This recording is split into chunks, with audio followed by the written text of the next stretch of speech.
Oh my God, you guys are awake. Hi, everyone. Yeah. I know a lot of people were like staying out pretty late. There were a lot of late night parties, so I'm really excited that you're here and that this is going to be a really special moment where I get to share my story and we can just kind of like, yeah, think about and reflect on this space over the last year. So my name is Tiff. I'm the general manager for Solana at Magic Eden, meaning I oversee all the strategy and execution for what we do on chain. And today I'm going to just share a little bit about myself and where we've been for the last year and where we're going. So kind of going old school with the paper. Hope that's all right. So recently, I've been catching myself kind of doom scrolling the news. It's been really hard to look away from the plight that's happening all around the world. I'm sure you guys have seen it too, right? There's a lot of stuff that's happening. And it's kind of like being unplugged from the matrix. Like you feel like really jolted, right?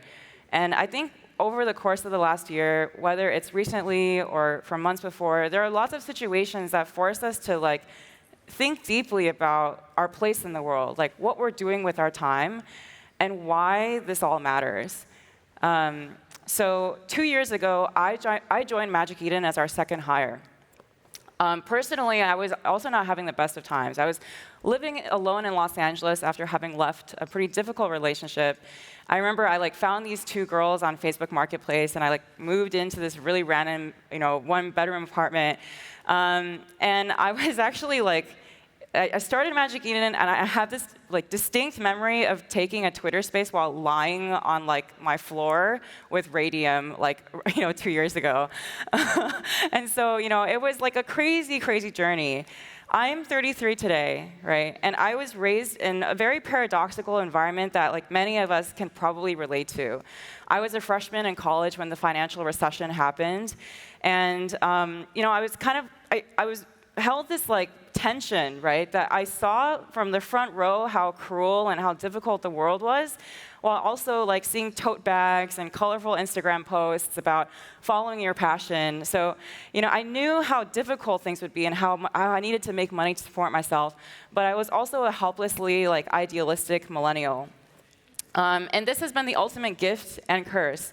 And the truth is I quit my job and I started at Magic Eden because I thought I could change the world. And I still believe that to be true.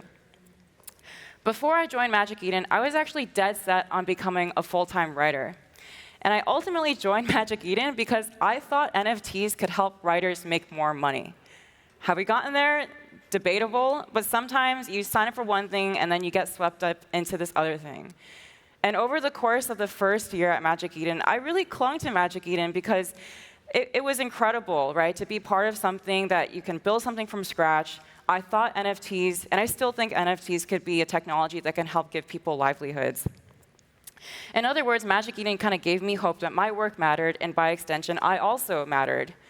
It's very dangerous to put someone who takes things so personally in charge of marketing because you're constantly looking at what people are saying about you. And those early days, I was so happy, so elated when people loved Magic Eden. And I felt complete despair when there were days where we would have Twitter FUD. Like, crypto Twitter is not for the faint of heart. So at this point, I think we all know the story about Magic Eden. Things were great, then things were very challenging, and now I think things are getting better, a lot better. It's very easy to dehumanize a platform, but most of our founding team were like all in our early 30s, mostly a bunch of Asians who like wanted to throw the middle finger to the man and build something that we could own. And when I think about the last year, I'm actually so incredibly proud of where we've come. And just like how I've been on a personal journey to become a stronger, more resilient leader, Magic Eden has taken a similar journey. So a year ago, right, we were a scrappy startup struggling to grow up, torn in a million directions. And we had to work on our fundamentals. We were torn between aggressively wanting to ship at all costs versus caring about the quality of our product. Today, we have a sharply designed collection page and profile page, and we're going to be dropping a new homepage pretty soon. We were also torn between going multi-chain versus maintaining focus on Solana, which was a topic of conversation among the community at large. And if I'm honest, maybe we will always have this tension because we are the only truly multi-chain platform that has an audience on Bitcoin, a bit of EVM, as well as Solana. But over the last few months, and especially over, I guess I would say the vast majority of this year, I'm really proud of how we've reinvested in the community on Solana. We've saw a lot of feedback, and as of the last 2 months, we've re-earned market dominance. So thank you for supporting us.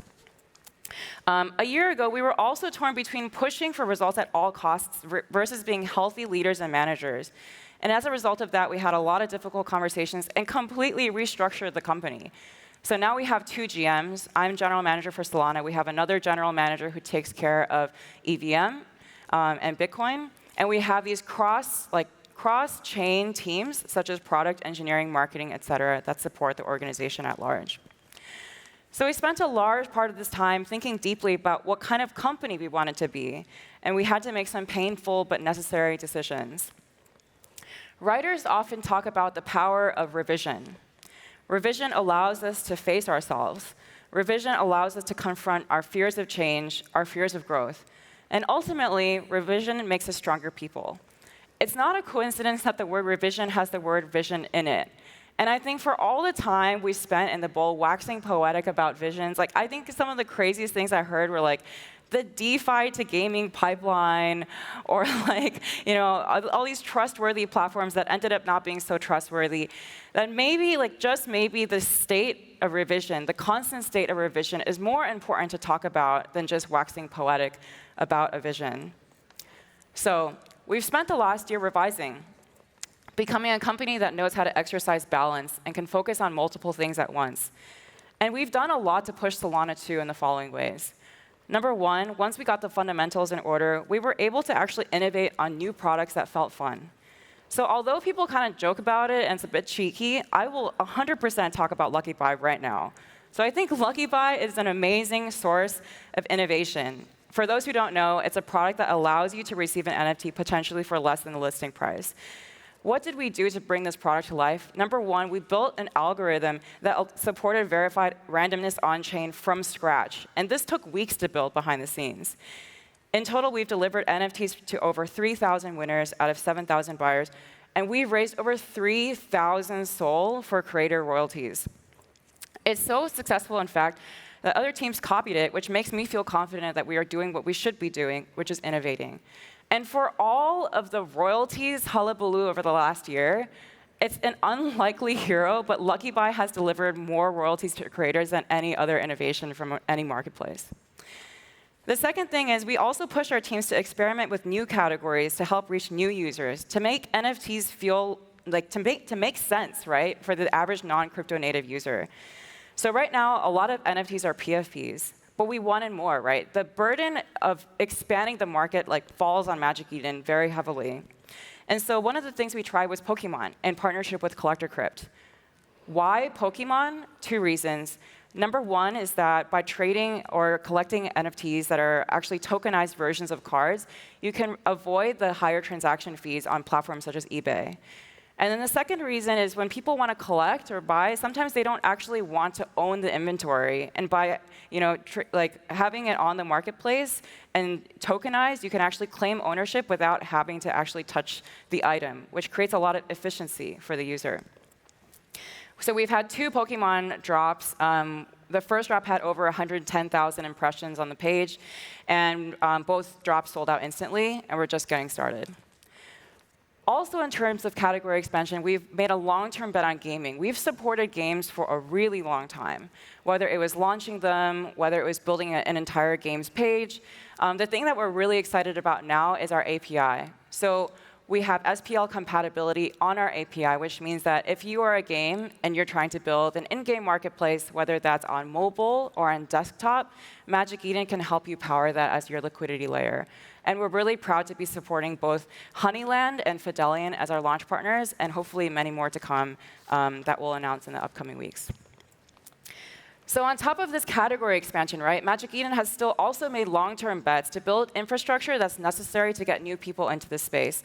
So whether that's open editions to lower the barrier of creation to allow for more creators to create content on Magic Eden, SPL compatibility to potentially enable people to shop with USDC on Magic Eden, or credit card minting, which allows people to come in at the top of the funnel, we are still making these long-term bets that we believe are net positive for the space. And finally, all the way through, we've supported Solana. And back in May, to be honest, things were pretty tricky. But we immediately created a group that we call MA Friends.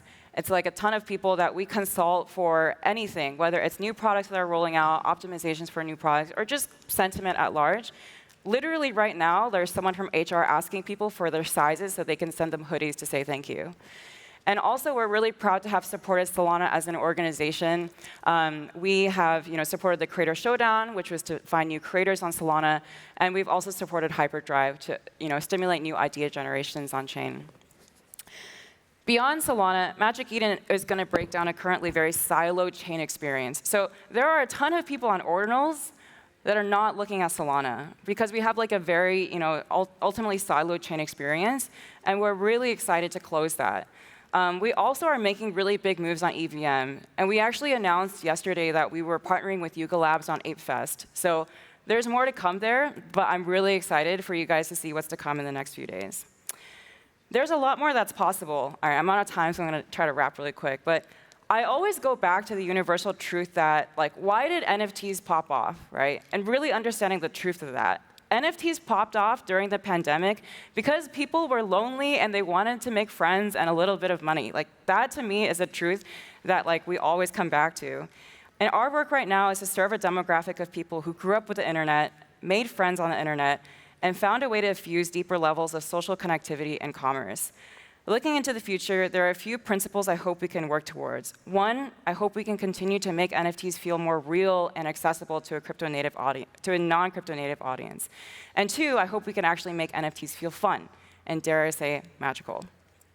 If we're able to live by these principles, then I think what I'm doing, then what the team is doing is worth the pain, the trolls, the unclear legislation, and the larger bear market. There are some days that are unbelievably tough. And when people look at us, me, oh, you work in Web3, why can't I just right-click save the JPEG? But as our CEO, Jack, told me, there are just no easy paths. And the chances are when you're stuck with a hard problem that feels hard, it is just hard. And as Albert Einstein said, it's not that I'm smarter, it's just that I stay with the problems for longer. So today, I just want to remind you that behind all of the pink buttons and the Twitter shitposts, there is a team that fervently dreams and executes, that is navigating the tension of needing to produce results, but is fighting every day to expand the space because we believe in the power of digital ownership and its ability to create more individual autonomy in this difficult, frankly, very painful world. With deep reverence and respect to everyone in this room, thank you for all being here today. I hope we will all be here next year, no matter our differences. Magic Eden is going to play a meaningful, important role in the expansion of NFTs because we dare to still be here. We dare to keep trying even when we get kicked down, and we dare to revise. Thank you.